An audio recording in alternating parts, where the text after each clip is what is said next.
today's tutorial is for the daisy dress. I absolutely love the daisy dress. I've made it for my daughter in at least 8 different colors. She wears them all the time. She loves them, and the dress is just so easy to make. There are no zippers, there are no buttons. Those are the things that a lot of people get tripped up on when they're trying to make clothes for the first time.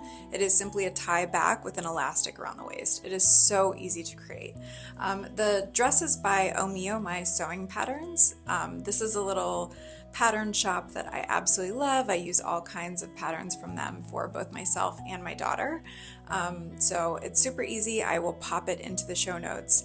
This dress works really well if you're using like a petal cotton, so it doesn't have to be super high-end fabric. You can get like a basic cotton. We have some prints for kids and adults in our Spoonflower shop, and those are linked below as well. So enjoy. All right, guys, let's make the daisy dress. So the first thing that you're going to do is sew the shoulder portions. So attach the front to the back 2 straps and sew across the top of the shoulder portions for each side, the front and the back. Once you have this done, you have to take the little rectangle that you found in the pattern, cut your piece of elastic according to the instructions, and attach the elastic to one side. You'll fold it over and then you'll actually attach it to one side of your bodice. I'll show you where to attach it in just a sec. So with everything sandwiched elastic inside, you'll find the square bit of your bodice underneath the strap. This is the bottom of the back of the bodice, and then you'll go ahead and attach it to the inside of the square bit. So it should be pointing opposite of your little strap there. Then you'll sandwich it into your dress with the side of the elastic kind of married up to the edge there. That way when you sew down that line, you will catch the elastic, the strap, and of course both sides of the dress.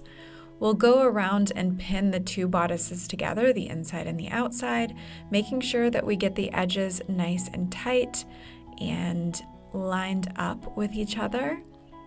And then we'll sew in a very particular way. So we're going to go down the bottom of the strap, around the collar, down the other side of the strap.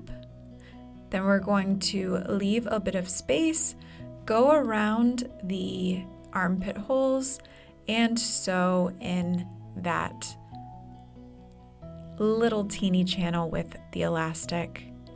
After that, you will have left a little bit on the other side so that you can attach the elastic to the back.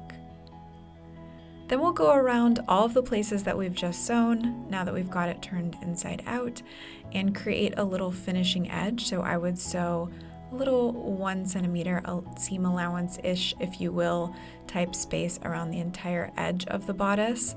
As you can see, I went ahead and attached the other side of the back strap, and everything's nice and tight there. When you sew the other side of the back strap, catch that elastic so that the strap itself ruches together. Then we're going to go ahead and sew the sides of the dress together. So the right side should be together, and we'll go ahead and pin along the edges, making sure that they're butted up to each other. Sew and overlock these sides, and I go ahead and add my own little tag. You don't have to do this part, but sometimes it feels pretty cool. So you've got everything together, you're going to go ahead and turn it inside out and then stick it to the sides so that we can work on the skirt. I usually tie the top together before I do that so that everything's nice like one little package, and set it to the side for yourself. Now we're going to make the skirt. So the first thing that we do to make the skirt is we go ahead and sew the side seams. So lay right sides together, sew and overlock the sides. And when I do that, I typically go ahead and hem the bottom of the skirt. So hem up, fold it up twice with a 1-inch little allowance there. And I added lace to the bottom of mine. I found this beautiful lace in Paris in the fashion district, so I thought it would be nice with my Amelia Earhart print here. So now we need to ruche the top of the skirt, and typically the way that I do this is I go ahead and sew a nice loose long stitch across the top of the skirt. So I use like a 4 in length and a 0 in tension. Then you can pull one side of the string, as you can see, the thread rather, and ruche the entire top of the skirt. So you're going to want to make it just slightly bigger than the width of the bottom of your bodice so that you can fit the bodice and top inside the top and attach the two together. And you'll see what I mean in just a second here. So there is my bodice turned right side out and my skirt inside out. I'm going to place the bodice inside my skirt and attach the bottom of the bodice to the top of the skirt. I typically pin the sides first so that I can get it nice and even, and then I go around the top of the skirt. Make sure that the ruching is even and you're kind of keeping everything together there, and I place pins all around the skirt. I've never done this without pinning the entire thing, so go ahead and do that step so that everything's nice and even and your ruching looks good all the way around. After you do this, of course, you're going to go ahead and sew your skirt to your bodice and overlock it. You might want to overlock it twice, or at least zigzag stitch it twice so that it is nice and tight there.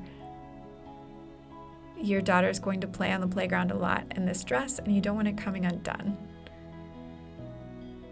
Then you can turn it inside out and your daisy dress is complete.